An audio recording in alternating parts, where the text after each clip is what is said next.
Today we are going to be discussing Prince Harry and Meghan Markle. We're going to be taking a little bit of a look at their docuseries, Harry and Meghan, but we're also going to be discussing Harry's book, Spare, that will be out tomorrow as of recording this, and also the relationship between the royal family and the media's kind of obsession with the royal family.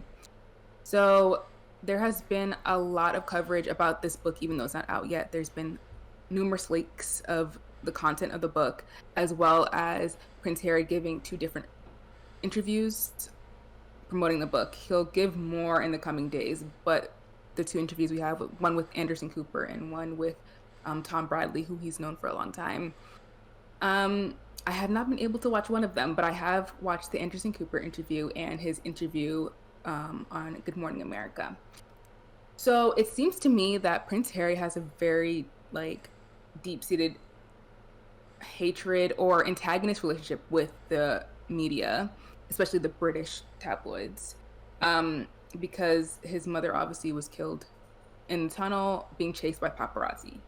So that comes up a lot in all the interviews, but also in the book of how traumatic that experience was for him and how that really changed his life. The reason why he does a lot of the things he ended up doing is because he is partially still grieving his mother's death, but also trying to reconcile with it in terms of seeing the media as the enemy, because he strongly believes that they played such a huge part in her death.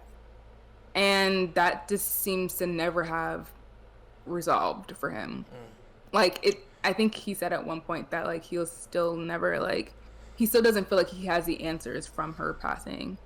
And I think that's a very sympathetic way to our perspective of looking at Prince Harry, is the fact that he was struggling so much with his mother's death that it led him to have a lot of anger. He was using substances.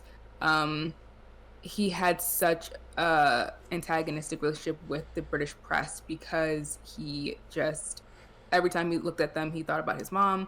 But it also led to the reason why he and Meghan Markle left the royal family, because of how their treatment of her was, in his mind, history repeating itself, or he didn't want history to repeat itself in that instance. So I don't know. It's explored in the docu-series, but he really goes in depth with his relationships. I mean, the book seems extremely personal, things that maybe we shouldn't know. He has just laid all of that out in the book. And it's funny hearing other people's reactions, because a lot of the reactions are coming from journalists, and journalists feel like they don't understand why he has such hatred of the media as it is, because from their point of view, it's not all of the media is kind of causing you distress or writing these terrible things about you. There's sections of the media that do, and then there's sections of the media that don't do that. So I feel like they're conflicted because they feel attacked. And that's kind of what the docuseries was. It was kind of just Harry and Meghan dragging the media. I don't know. I have thoughts, but what are your thoughts, Dale? I mean, I don't see it that way. I mean, even I understand his viewpoint. He even said it himself, for years, the issues dealing with rationalizing his mother's death, and then him also saying for years the royal family. So this goes beyond Harry, William, all them. It even dates back to, as we've seen, lightly documented in The Crown, that they used the media as their source of bringing more hype to their personal profile, whether it's somebody, if it's another member of the family being attacked, which makes them look good in other sides, or vice versa.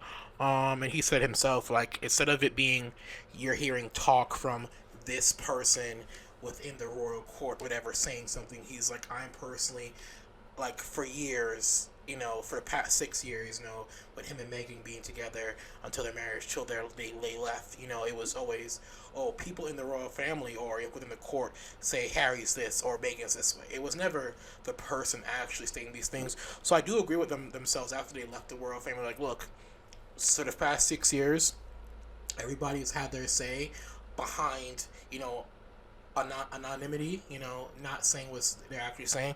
So it's like, look, I'm gonna leave. I'm gonna do this Netflix documentary. I'm gonna do the book. And I'm gonna do these interviews. So no one can say it's a rumor or this person. You're gonna say, oh, this is directly from me, out of my mouth. There's no stipulation. I'm not like, and I do agree with I 100% support that, because like I said, for years and years it's just been saying, oh, this member of the royal family says this person's this, and they've multiple documentaries, this in his book and Netflix documentary, and with Oprah they've gone to describe how media is kind of the currency, like they'll trade stories back and forth with people. So I'm all for it. Like, it's like people are kind of upset, like, oh, why are you kind of keep doing this? It's their way of controlling the narrative. Think about it. If you were inundated with rumors about your life the whole day, your whole whatever, from like as a child, from the day he was born, and being exposed to media, and due to the way the royal family operates is, don't show emotion, don't do this, like that. You also have issues of him. He even said himself, when his mother died, he didn't cry. That goes back to the whole, not just his emotional standpoint, but his emotional view of it not being real was also probably confounded with the fact that they're told not to express emotion. So I'm all for him as an adult taking the healing that he's done, the whole process. He's talking about, dealing with his mental health, ayahuasca, using drugs and stuff as an outlet, which is a real thing. A lot of people were dealing with stuff we use, not the best methods to deal with stuff, but he found the help he needed, and then he's like, you know what, I'm at a point, I've realized this, so you know what, instead of letting the royal court or the British media control the narrative, I'm going to control the narrative from my viewpoint. I 100% commend that, Mm. Yeah. I have like so many thoughts about this because I don't know. I think it's interesting to me when I was watching the docu series, how much he put his mother, or the idea that he is his mother's son, Mm-hmm. and that his mother very much did what he's doing in this way of like books and interviews and the like.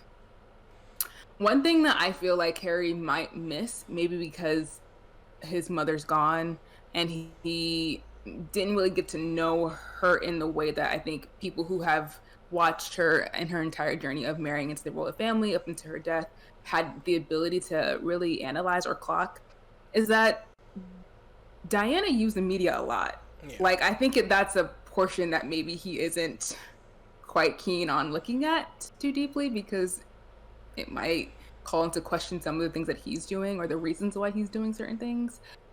But, one of the reasons why Princess Diana was so haunted and like hounded really by the press is because she had a relationship with them. Like, and it's a relationship that worked until her divorce from Prince Charles, and then all bets were off. Yeah. Because, her security and everything was gone.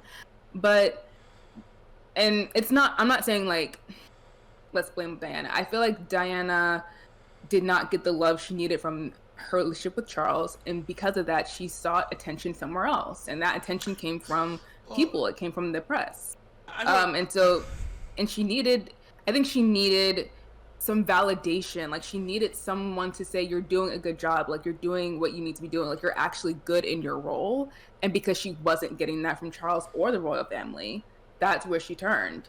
But unfortunately, you can't control these systems. Like, they're gonna do whatever they want, because at the end of the day, it's not really about you. It's about money. It's about the bottom line. So whatever's gonna make them the most money, that's what they're gonna go for. And I think that what's happening with Harry and Meghan now is way more explosive because race, But I'm saying, like, I think the thing that Harry detests the most is the media. However, maybe he isn't realizing, like, he's still using that tool in order to get his point across. So maybe what he actually wants is what you said. Like he just wants control over the narrative. He still wants to be in public life, but he just wants control over it. And I don't think that that works for anyone I really. I don't think anyone has full control. I kind of disagree on your viewpoint with him and Diana. Well, there are pretty much very similarities between him and Diana, and it's obvious based on how he even describes his father, describing him as a spare. You know, you could tell by even beyond the stuff that comes out, but their personalities when they're in front of the media, that is clear that their upbringing and the direction they're being taken. Like, I realize the connection between Harry, Queen Elizabeth, and Diana is the fact that because the focus is on William as the heir, and that's why we can kind of see more similarities between Diana and Harry, and then William and Charles, because their upbringings from each person mimic. Like, remember, Diana was royal adjacent, but she wasn't, in that inner circle. So she still had some anonymity. She could be herself. Harry got more of the opportunity. Like, he's a royal family, but he's not going to get the whole pomp and circumstance of, oh, you're the future king, you must do this. So that's why I think his personality kind of follows more with Diana, and where Williams, like, you're the future king, you have to do, stay prim, proper, and all that other, all other unhuman bullshit, which, Charles. I do disagree though with the whole thing of Diana's love of media, because she did use the media to get her point across. 'Cause I think for years her time with the royal family was largely silenced, and then she realized leaving the royal family was her chance to actually be upfront and honest. Because I think people forget. We tend to focus more on the fact of Diana being unfaithful, but at the same time, Charles is also being really unfaithful to her.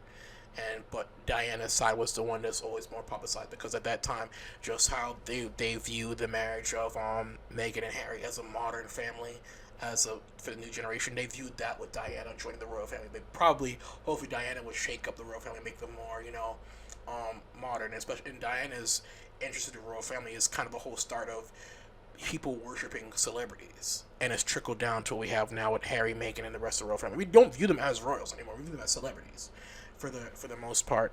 And to her death, I don't. So what are you disagreeing Well, with? I'm agreeing with I'm the fact that confused. you're saying her love of media. I mean, I think she did use the media to get her point across and her feelings I across. think she But loved it. I, I think she needed it. I I, think she used it to her benefit. That's what I'm saying. but she, oh yeah, of course she could. It's even said, he said himself, everybody in the royal family uses the media to their benefit. Like, everybody uses it. If I had the opportunity on a bigger platform, I'd use the media for my benefit too. But I do think the saying, I don't think the media caused her death or her use of media. I think it's the fact that, like, once again, Diana was coming into forefront where we, like, this is before we had 24/7 access with Instagram and Twitter, where celebrities could control bits and pieces of what they're doing and stuff. You, like, all you have now for, like, this is the beginning of, like, TMZ. Like, they were following her, like, nonstop, chasing her in the car and back and everything. Like, and I think that's what his issue. I don't think his issue is with the media. I think it's the vulture mentality a lot of these media personalities have, and TMZ is, like, the biggest proponent of that. Where they will play, like, you see every day, you'll see a video of, like, a rapper or a celebrity at the airport, and they just stick a camera in their face wanting to know this information. I think that's the issue he has with it. It's not a you want to talk with me? Okay, I'll sit down and do an interview. It's like the constant hounding in your face. Like, and he's dealt with that his whole childhood. Like, in the Diana's documentary and their documentary, there are little clips of her going up to the media like, we're on a ski trip. These kids just want to be alone. Can you let them be kids for a moment? And I think that's his overall issue with the media, and is the 24/7, like, let me breathe a bit. And so this opportunity, this him, like, his team, his production company is the one behind, like, okay, you want to talk with Harry? Cool, we'll do an interview. You're not going to stick a camera in this man's face where he has, like, little to no room to breathe and stuff like that, which I'm once again all for. And, like, even like the 60 minutes interview was even talking about, they reached out to the court for comments for their side of the story, and the first thing they wanted was, oh, we need a copy of your interview so we can decide, I guess, prepare for damage control and stuff like that. Like even now, like as far as like today, there are articles in like the Sunday Times saying like, it's unfair because they're saying like, they said a close friend in the row who's friends with both of them is saying it's unfair that William can't retaliate. He has to be dignified, and they're saying William is now a sitting duck.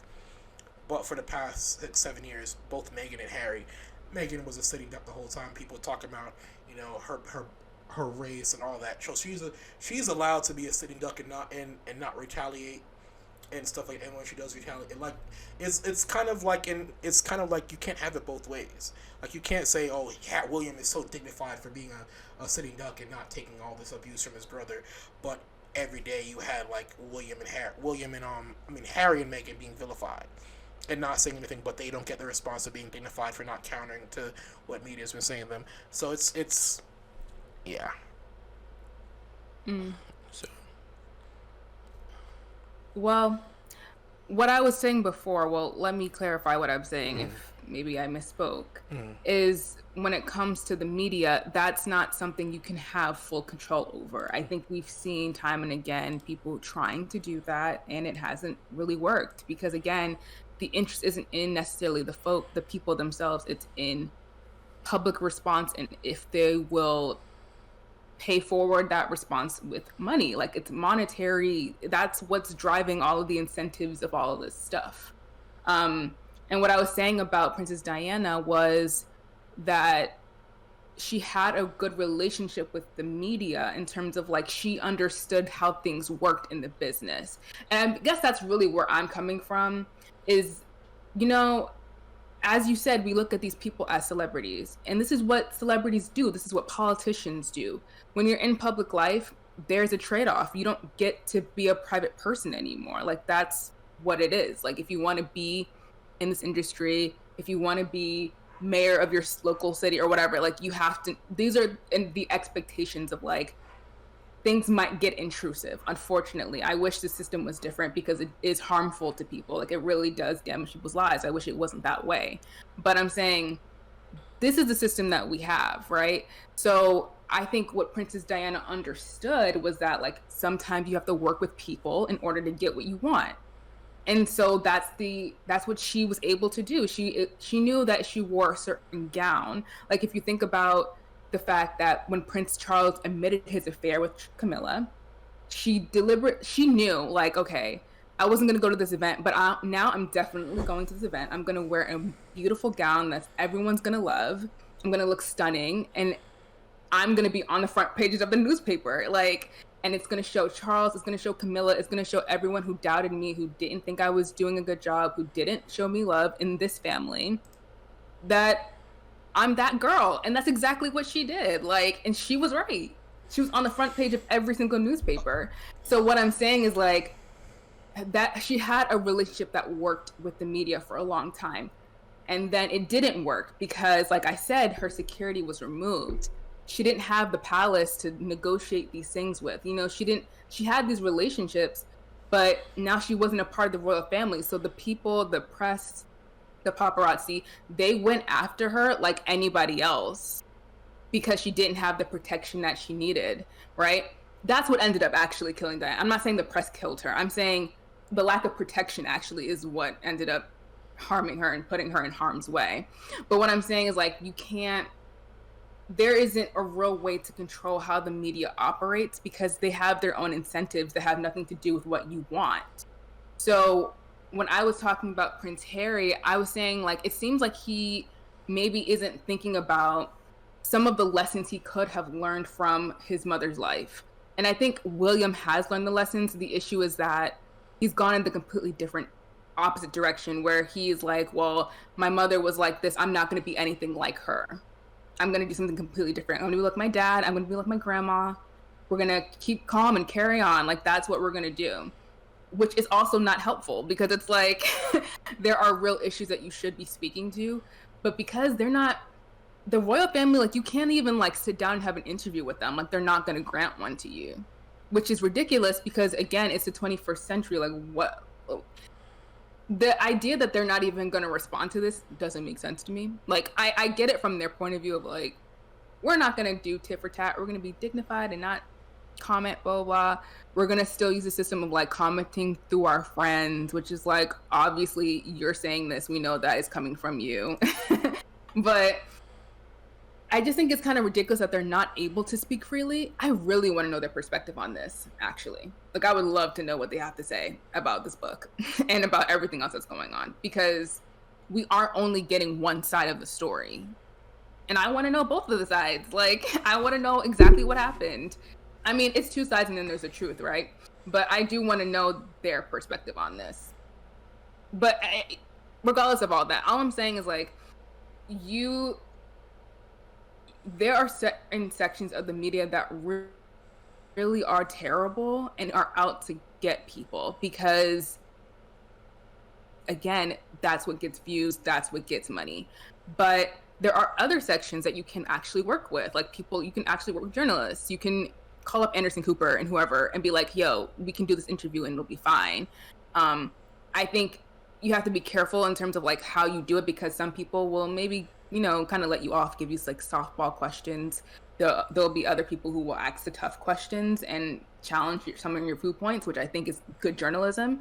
But I hope that what I want for Harry is that he doesn't look at all of the media as like antagonistic. I don't think he And if he does. wants to change the system, I don't. I want to say that there would be a world where he could do that. So like by him doing all of this, maybe things will change. But I don't know to how much, because this is a system that we've had for a very long time, and I don't know if it will change. It might be better because he's in America, but I don't know about the British press. The British press is on another level. Yeah, Like I they don't, hate him. I don't think and it's also noticeable the choice of media he's going out to. He's not going to like National Enquirer and tabloids, like which Yeah, we because like why would you? like Those aren't and credible. that's what we've seen with a lot of the stuff with us dealing with the royal family. Oh, this person on the National Enquirer. Oh, Meghan gains 20 pounds and is a wreck. They're not like these But stories. that's not what it is in Britain. In Yeah, Britain, it's like the official, yeah. they He's have royal correspondence. This is like a real yeah. industry. It's not like purely tabloid. Although I think they've taken on a lot of Yeah, those traits, they even the credible ones. yeah, a lot of the traits it seems like in British media to what we've been being witness the last couple of years have taken on a more sensationalist tabloid like model where, for the most part, hasn't happened. Like you don't see like People magazine, or In Touch going that whole sensationalist route. That and there's a clear divide. If you go to the your checkout line of your store, how People magazine presents interviews and how the National Choir, how they're salacious with like big bold text and stuff. Like there's a clear and it's obvious based on how he's feeling and what he's saying that the British media has adopted a more tabloid based model for the most part, and it is honestly at this point not reputable. And it might also tie into the fact that we've seen the issues here in America, with the media, and we've covered it before talking about Rupert Murdoch and his documentary, how Rupert Murdoch, Fox News, owns a lot of these publications in Britain, which kind of go heavy-handed into the whole salacious, we're gonna make this a bigger issue than it seems kind of model, and I guess to keep up, with one man owning majority of those papers, other outlets have kept up and adopted their model, whereas it's not the same here. Rupert Murdoch might own a small section of it, but there's so many other media outlets that don't adopt that model. So yeah, it's like Harry and Meghan, their stuff like it's coming about at like a weird time in how we view journalism and media and stuff like that.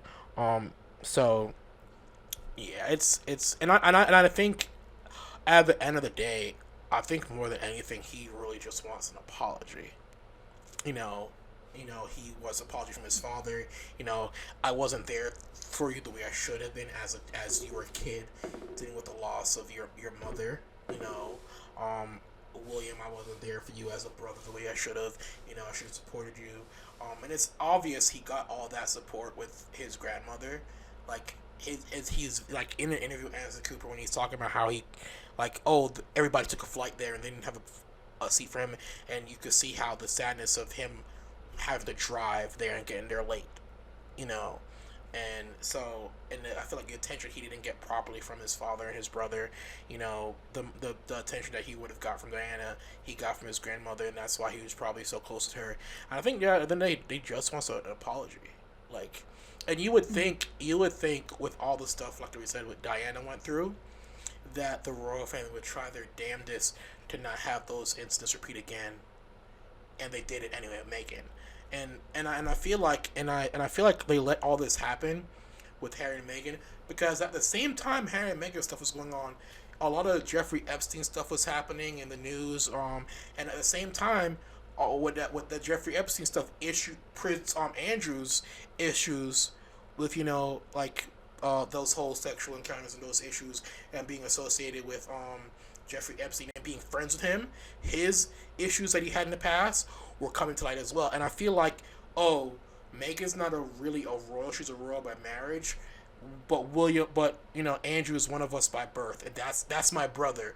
We'll put, and knowing the fact that Harry is not going to be a king, we're gonna throw Harry and Meghan to the wolves. More so Meghan, but Harry is involved by proxy to protect Prince Andrew.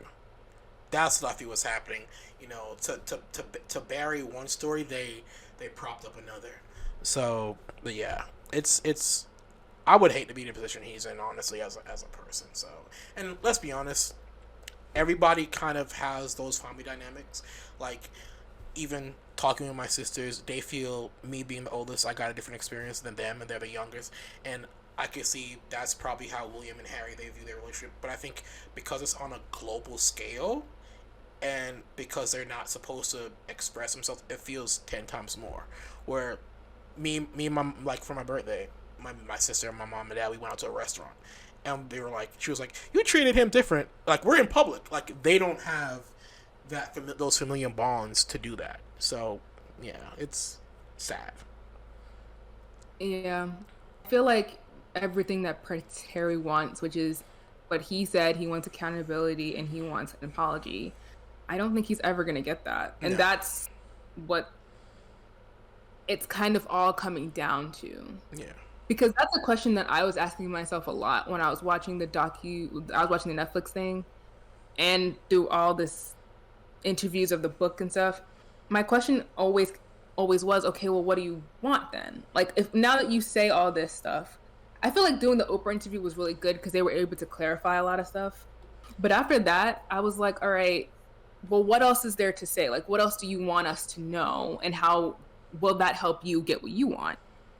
And I feel like the things that he wants, he's not going to get. The royal family isn't equipped. They're not emotionally equipped to deal with these kinds of things. That's just the nature of how that's that environment. They don't know how to emotionally communicate anything. And we've already seen that multiple times throughout history. Like they just don't know how to do it. So the idea that they would somehow see all of this stuff going on and come to the conclusion of like, yeah, we need to apologize to him, I don't think that's going to happen. I feel what they're probably thinking is that they feel betrayed because he went so public with all of this stuff. They're going to feel like they're betrayed, like they don't have any trust. How do they know that he's not going to go on another interview and tell everyone about their conversations? Which, like, okay, like, whatever. I mean, I guess I understand that, but sure. And I just don't think that they know how to do reconciliation. I don't think that that's something that they're acquainted with. So I don't think he's going to get what he wants, which makes me sad because he is going so hard for this. And I don't know. I feel like I just think that he like wants things that just aren't going to happen because of who they are. And again, like they're not even responding to any of this stuff. Like they're not even going to respond to any of it. So it's like, what are the chances that you're going to get a phone call from someone and they're going to be, have remorse over the situation? Like, I don't think that's going to happen. And the thing that is the most confusing is the British royal family is not the only royal family that's currently still existing in the world. Like You're all these right. royal families, they exist. They're mostly cultural. They're tools of marketing the country. Like Japan had a royal family. Like I think one of the Japan like in Japan when the princess got married, she kind of had to remove herself from the royal family because she was marrying a commoner. Monaco still has royal families. Like many countries and nations in Africa, their their tribes, like they still have royal families. I think even some members. I think I remember recently, like, or was one of the members playing in NFL. Like they're still royal families, but it seems like the British one is kind of the most for the ones that don't want to deal with the media. They kind of do push themselves, and I think, and the fact that when 60 Minutes spoke with them and they said they wanted they wanted to approve the interview first.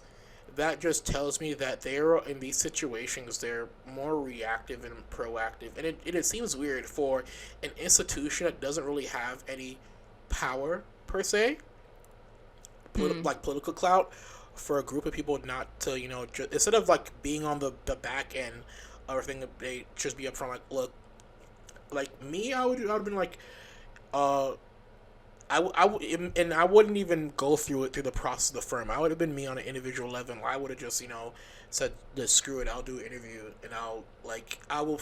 Obviously, if you do an interview, you're gonna say you're saddened by William.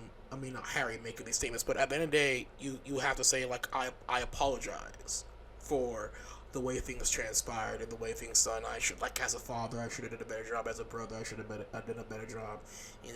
We're gonna Because say that. yeah, like I don't think they're gonna say that, but that's the only way, because clearly none of them are in contact with each other, and the only way to get your message across would be to do it that way. And clearly that's what how Harry is doing. Like I can't communicate to you as a person, so I'm gonna let all these my feelings and anger.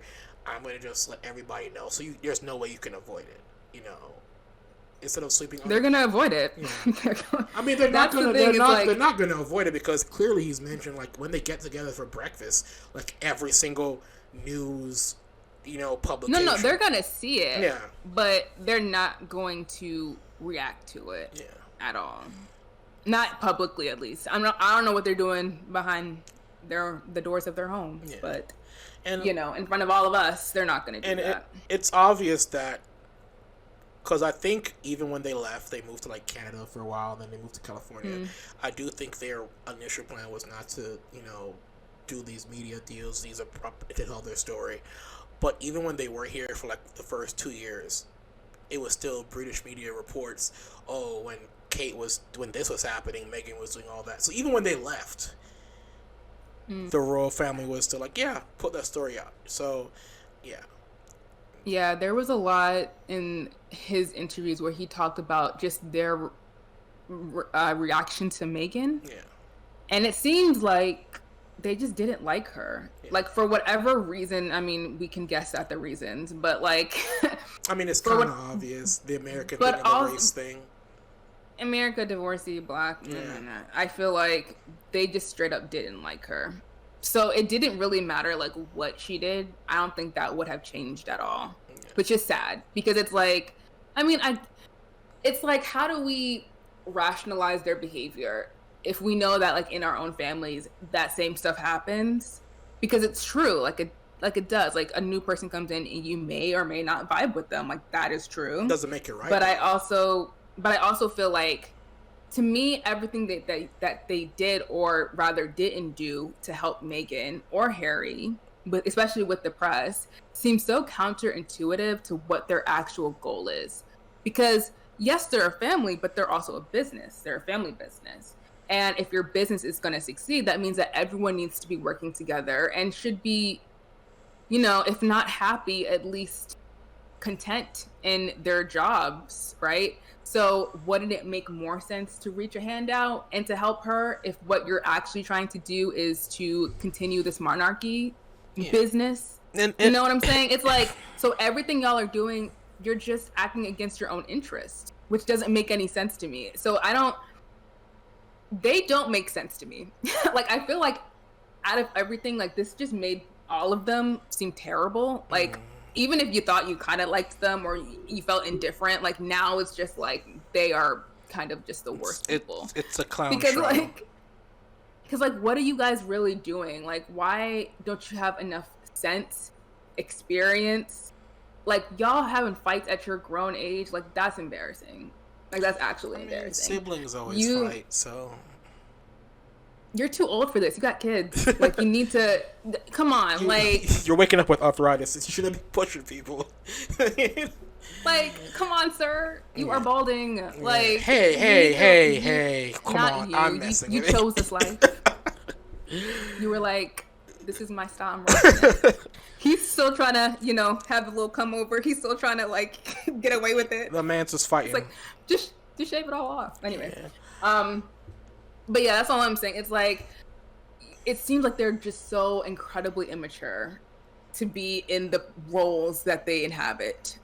Yeah. Like you can't smile and perform your way through life. Like you're human. It doesn't make any you're human beings. Yeah. So yeah, you might feel like some type of way about Harry saying all this stuff, but also like what did you guys expect was gonna happen? It's like to me it's like how people were baffled when Princess Diana did that interview. It's like, what did y'all think was gonna happen? You treat someone badly for so many years, what do you think they're gonna do? Yeah. Like honestly. And I just don't get them. They just don't make any sense to me, because to me it's like you have so much history showing you that these tactics don't work. Pretending that everything's okay, moving on with your life, not saying anything about what's actually going on. We have proof that it doesn't work. So why do you keep doing it? It's insanity. Like it just doesn't make any sense. What is the thing from I think World War I with the Queen? They turned to posters. Keep calm, carry on. Yeah. Yeah. That doesn't work. That works. It doesn't work. It doesn't work with people when their feelings are being hurt, and it's notable that when everybody, the media first revealed that Harry and Meghan were together, how British media was like, oh, we're happy, it's a royal family for the new millennium, this century. Mm-hmm. And you think common sense, like, okay, the people are gravitated for this, this modern style interracial couple, as a kind of a philanthropical, celebrity, a philanthropical prince. Let's, like, you would think the amount they say, like, media is currency, you would have thought they would have like, oh, let me join you. Oh, you're doing this initiative? I'm with you. I'm like, wherever you are, I'm going to be seen in those photos. Me and you laughing as we hand out and talk to the homeless. You're doing this event, I'll go with you. Like, you would have thought they would have latched on to that. Like, if your whole goal is to be in the public eye, and they decided, no, we're just going to do it the opposite. We're going to make her look bad, which is weird. It's easy press. Like, oh, I don't have to plan anything. I just got to show up to your event, and I can piggyback off you. That'll make my life so much easier. You know what, Megan? You do you. Y'all going to Africa to meet these Africans? All right, I'll meet y'all there. I'll be there. Get my pictures, get my goodwill, and then dip out. And I can still, not only did Princess so-and-so join Meghan and Harry on their trip to Africa to meet these refugees and all these people. Oh, they also were in England. They were on a whirlwind experience. They went from Africa, they came back to England to do this event to help these people. Like the people I think in the firm who are giving these people this advice with media is like they don't make terrible. Any terrible. They're bad at their jobs. They're bad at their job. They are bad at their jobs. I think that's what I've learned. Yeah. Is that they're very bad at their jobs. And so it's like, why are y'all even spending the money to keep these people on? But whatever. It's interesting to hear, again, the perspective of the journalists about this, because, again, like I said, they feel very much like, well, we covered Prince Harry and Meghan in favorable lights, like, for her wedding, during the Africa trip, blah, blah, blah. Like, we were very generous to her. And it's like, well, no, that's not true. You weren't, really. Like, sometimes you were, but sometimes you were very awful. And maybe they'll claim that to be, like, fair journalism. A lot of the issues that they're having is that Prince Harry keeps saying that things were leaked. And the journalists are like, they weren't leaked to us. Like, no one... It's so funny, like, them trying to defend it. they're like, we wish that we can call up the palace and get the details of what's going on. Like, we try to ask them questions, they don't respond to us.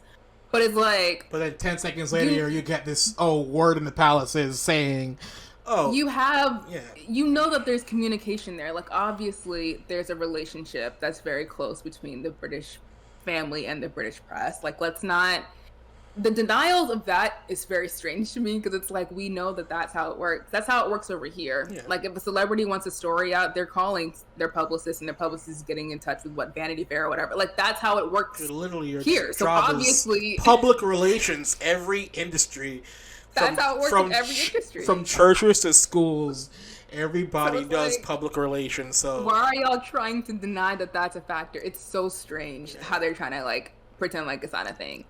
And also they keep trying to like correct the narrative of like, oh, it wasn't racist or whatever. And it's like, I don't think as a white person you can say what is racist and what isn't. I don't think that you have the clout, the experience, or the like, you don't have that ability to say anything about it, because that's not you. Like, you're never going to experience that. So you can't tell. Maybe you can tell if you're like doing the work, but you don't know what is or what isn't, and you can't take that away from someone else.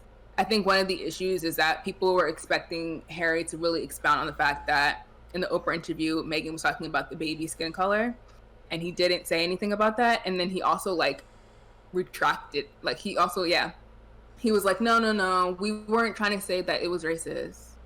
But it's like, yes, you were trying to say it was racist. That's what we all understood, was that they were being racist towards you and your child. Like, and that's, and he was like, that's, no, don't. That's not what we were saying. It's like, okay, Harry. Like, I mean, I think with that point, I think the Oprah interview was there. I think the first one, and he was still trying to figure out how to express himself or how to process stuff still or explain stuff. And then as it's clear as, time has gone on, like, he's actually got more comfortable and says, know what, they didn't hold back, so why should I, kind of thing, and no, but he's saying this recently, like, in these interviews, he's saying we weren't trying to say that they were being racist. But that's exactly what Meghan was trying to say. Yeah, I mean, it's different, and of course you would, and her saying that now at that time makes sense, because she was still understanding and grappling, because she said for the majority of her adolescence to recently up into her adulthood, she didn't have that, and I understand as a tough conversation for interracial households to have with their children, of especially when the child tends to lean or more passing than others, that there's going to point in time where society is going to view you as like a black man or a black woman. Like you ask kids now if they know if Mariah Carey's black, they're shocked and awed, so it's that thing for her. Like, but my thing is like, it was true. It's not like what she was saying. No, she was. I think for her, she was still dealing with the fact that she is viewed as a black woman no matter what, and that's her kind of expressing that. And Harry was still not aware of her process as an individual, still coming to terms of her racial identity. You know what I'm saying? It's kind of one of those moments where, think of it this way: whenever you kind of, I'm like in the 90s and stuff, in like the 70s, how there was a big moment of like, oh, I'm black. And you go, like, there are some people who go super hard into their extreme blackness once they realize, oh, I'm black. Or you have people, the ancestry, they go full over the edge, like, oh, I'm from this part in Africa, and they start going all out, dashikis and all that stuff. She was kind of in the middle of that process. Oh, I'm going to go 100% in learning my blackness until she comes back to a balance of normality. But I don't know. That has anything to do with this incident that I'm talking about. Okay. What I'm saying specifically is that in the Oprah interview, when they were talking about how Archie's doesn't have security and all the other stuff or a title, and that there were discussions about how dark skinned he was going to be, that they didn't explicitly tell Oprah who it was who had those conversations with Harry. They tried to be very vague about all that stuff, because in what Meghan said, it would be very damaging to that person if we were to basically expose them, right? So what's happening now, though, is in these interviews that Harry's giving as of yesterday, he's saying, well, we weren't trying to say that the royal family was racist by or asking questions about our baby's skin color. And my thing is like, well, it was racist. So why are you now trying to say that it wasn't? Like I'm it's confusing on that score of like, well, what are you, well, it was like it just was. Like, why is anyone having those conversations about the skin color of your child? Like, why is that even important? And if that's the conversation, why is it now leading to, well, he's not also going to have any security, even though he's a child of a prince. Like, that should have come. Like, Harry should still have security because he's still a prince of England. Like, and so his children should still have that security. So that was a little weird, and that's what some of the people on the talk shows were kind of discussing, of like why he would try not to say that about his family. It seems very much in the interviews and in the book like his family is painted in a very bad light. But he can also say, well, yes, I still love them, and yes, I still believe in the monarchy. That confused the hell out of me. I said, really? You do? Doesn't seem like you do, but okay. Your experience or whatever. Like, I think with that, it seems like everything he's trying to do, it's very much not take it down, but at least point to there are some serious issues here, and we need to like fix it. And I think that's the thing. He's not saying, he's like, yeah, monarchy, all that, whatever, if you want to exist as this, but there has to be some kind of change in how we act as human beings. Like, they're basically, and I think what he's saying is they're kind of more like animals in a zoo more than human beings. They're like, they don't get to function as a regular person. I think that's what he's kind of directing towards. And to be honest, them talking about the color of that baby don't make no sense. That is from the mountains of Caucasus, in the words of Cat Williams. There was no way. There was no way anything else. There was no way. That's what's so shocking about it. Is like, y'all really had a conversations about this? Why? Basic science. Like, you remember doing genetics and science, little pointed squares. There was no way half, and then you take a whole. There was no way that baby was gonna be as dark as you or me. So, yeah, that's just white people. One thing that yeah, especially when you're old and rich. Yeah. Bye. There's one thing that I thought was probably a mistake, and that's when he talks about his time in the military and that he had killed 25 individuals. Because the Taliban responded to that and said, well, he shouldn't have said anything about that. And I'm like, ooh, that might have been a mistake. We should have probably left that out, because you don't really have security. Like, for example, President Obama wrote a book and he talked about killing Osama bin Laden, right? So it's different for him to talk about it because he has 24-hour security.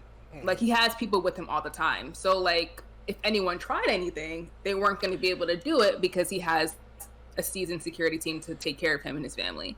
Prince Harry does not have that luxury, which means that they can do anything to his family. And that scares me. I'm like, it feels like you're messing with things that now that could very much end up out of your control, and that's affecting the safety of your family. I would not have added that in that book. Look, if I was his editor, I would have taken that out. I don't think that'll happen, because as much as the royal family as an institution is gonna temper tantrum and pout and be mad, at the end of the day, as bad as it is, he is the spare.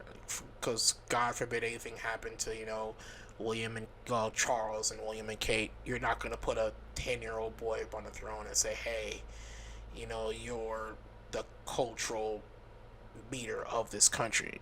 They're gonna probably go, look, Harry, we need you. Like, but that's not the royal family. I'm not talking about the royal family. No, I'm talking about the Taliban. I'm saying, yeah, I don't. Talking about as criminals. No, I'm saying as much as they say they don't have a security detail, I do think outside of their knowledge there is probably a security detail unbeknownst to them that is probably still keeping track of them. So, because let's be honest, even former presidents, until the day they die, and their families still get security detail. Right. So, former presidents. Yeah. You see what I'm saying? It's not the same thing.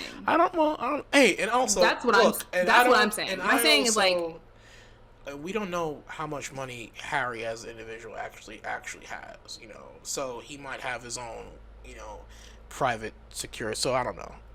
And he also got Tyler Perry and them helping him out. So Tyler Perry My don't play. point is that that was a very risky thing to do, because that's not an attack on your family anymore. That's talking about like now you're messing with elements that you really don't know what they're gonna do. And even if it's not physically attacking, you still have cyber attacks. You still have things like that, which are very much in use. That's people do that all the time to people in public life. So what I'm saying is that maybe we should have left that portion out of the book, because now, again, you don't. These people aren't.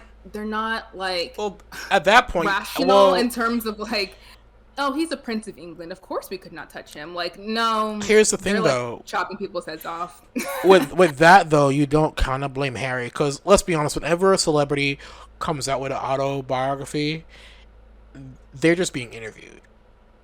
And But that's what I just said. yeah, I said if no, I was his editor, I yeah, would have taken it out. yeah, The book. yeah. That's So I'm what saying, yeah. So I can't say, dang, Harry, you should have said it. The editor, I put the onus on the editor at that point. Like, you should have had Yeah, the like, wherewithal. hello. So yeah, Y'all are on some next. Anyways, to wrap this up, yeah. I feel like I feel like I completely understand exactly where they're going. Not exactly, but I really sympathize with them. I have a lot of empathy with Harry and Meghan, because people are very vicious to them for reasons. Yeah. The reaction is so, it doesn't make any sense to me. It's like they didn't do anything. Like, they really didn't do anything wrong. Yeah. But I do think that when you continue to talk about something so publicly, it only makes people want more stuff. They want more information. Your privacy, that becomes a little at question, because they might feel, well, you've invaded your own privacy, so now we can take it upon ourselves to be more intrusive. Sometimes it bends that way. And this is just me being a different personality of like, I don't feel like people need to know everything about your life. Like, I really feel like there are things that you need to just keep private. So even in the documentary, those first 3 episodes was just about their love life, which is sweet.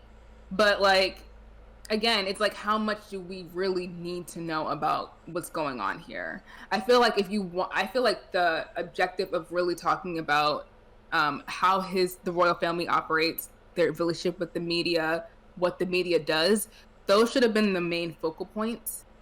I feel like kind of including all this other stuff of like when you lost your virginity and all that other stuff. It's like, to me, those are things that you don't need to talk about, because the way the internet is, the way society is that we form parasocial relationships, which means that people feel very invested in whatever you're doing. But the more investment people give, the more they feel like they deserve to know.